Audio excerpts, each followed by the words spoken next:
Lo que las enseñanzas nos han recordado es: somos dioses, mas lo hemos olvidado. Pitágoras trata de recordarnos eso mismo. Platón nos lo dice literalmente: sois dioses, mas lo habéis olvidado. Cristo nos vino a contar un camino con el cual, literalmente, llegar a Dios. Buda enseñó lo mismo, Lao Tse enseñó lo mismo, Viracocha llegó a la misma enseñanza. Pero cuando los occidentales nos dicen un camino para llegar a Dios, ¿cómo lo entendemos? Dios está ahí, afuera, nosotros estamos acá y tenemos que lograr un camino con el cual un día nos encontraremos con esa realidad divina. ¿Qué día después de morir? Cuando estemos en el paraíso nos encontraremos con lo divino. Llegar a Dios es algo que implica transformarse en ese estado. Entender que nos han dejado instrucciones precisas durante 12.500 años para el uso de esta energía es un privilegio absoluto que no significa llegar a Dios en un sentido de Dios está afuera, yo un día me moriré y llegaré al estado divino. Llegar a Dios significa, en las enseñanzas originarias que nos enseñaron de qué se trata llegar a Dios, como quien dice llegar a médico o llegar a abogado, transformarse en ese estado, alcanzar el estado divino. De eso se trata lo que nos viene a facilitar la entrada en la nueva era.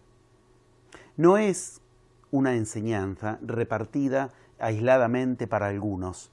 En todo el planeta están contenidas las enseñanzas básicas. Tal vez la que mantiene una cierta función de escriba, la enseñanza hebrea al respecto, es la que más lo oficializó, escribiéndolo en la Biblia judeocristiana que nosotros más conocemos. Yo he estudiado durante 14 años todas las Biblias, todos los escritos sagrados y partes de las claves fundamentales de esta historia. Por eso es que de ningún modo se remiten al origen de la temporalidad bíblica que nos permite ubicar la parte científica solamente descubierta del tema. Para ser claros, hay que entender que estamos hablando de enseñanzas de más de 10.000 años, porque hay que entender que esto remite a una raíz oculta, idéntica para todas las iniciaciones. La cultura hebrea deviene de una cultura llamada de Medio Oriente y por eso tienen el nombre hebreos. Hebreo significa los que vienen del otro lado. ¿Los que vienen del otro lado de dónde? De un río particular. Ese río tenía una división fundamental, el Jordán estamos hablando, donde los que venían del otro lado eran los hebreos. ¿Qué pasó del otro lado? Del otro lado, ¿quién vino? La Biblia dice claramente en su capítulo 12 del Génesis que el que vino fue Abraham. Y Abraham es una palabra no hebrea. Nadie más en la Biblia se llama Abraham, ni antes ni después. Abraham significa un anagrama de descastados de la casta brahmánica, a-brahman, sin brahmanes. ¿Qué quiere decir? 12.000 años antes del inicio de la cultura hebrea, ya empezó la cultura hebrea cuando los descastados brahmanes de la India ya no quisieron saber más nada con el sistema de castas, el mismo al que en el siglo VI a.C. se va a oponer Buda, se va a oponer al sistema de castas, ya había empezado en aquel 12.000 a.C. ¿Cuándo? Cuando casualmente hay una corriente migratoria que viene del este, los hebreos, los que vienen del otro lado, que son los hindúes que no quieren ya estar limitados por un sistema de castas. Esos hindúes respetan el Sabbat, casualmente los hebreos respetan el Sabbat. Esos hindúes tienen restricciones alimenticias idénticas a las que da la Mishnah para los hebreos, que trato de que se entienda.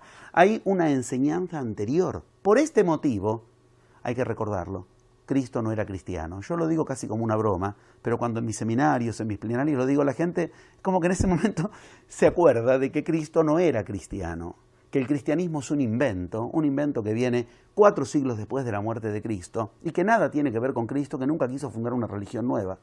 Cristo era judío.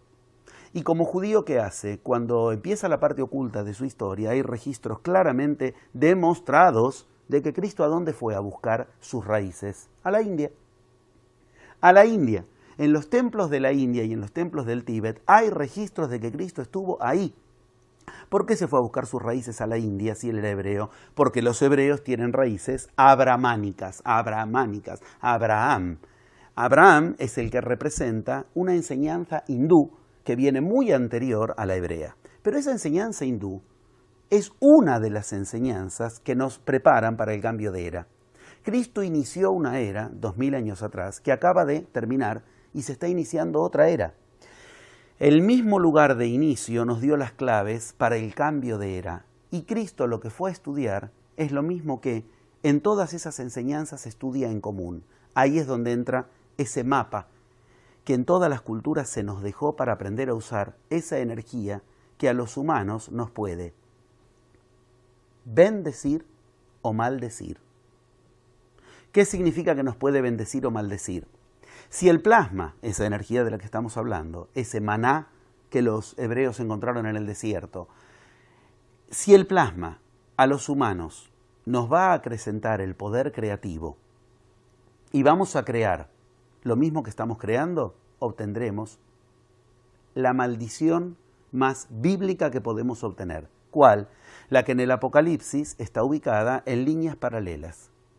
En el Apocalipsis se cuenta una línea benigna para profecías de este cambio de era, una línea maligna. Una línea benigna, una línea maligna. Continuamente es así el juego del Apocalipsis. Lo mismo hace la roca Hopi en la frontera entre México y Estados Unidos. Lo mismo muestran los escritos del Chilam Balam para los mayas, que muestran lo que tenemos que lograr en esta era tiene las dos posibilidades: bendecir el cambio de era o maldecir el cambio de era. Ahora es donde entra el concepto de el vacío. Si no logramos vaciarnos de aquello por lo cual estamos teniendo el mundo que estamos teniendo, ahora tendremos más poder para construir. Si tenemos más poder para construir un mundo como el que estamos construyendo, lo que vamos a obtener es destrucción de la peor especie.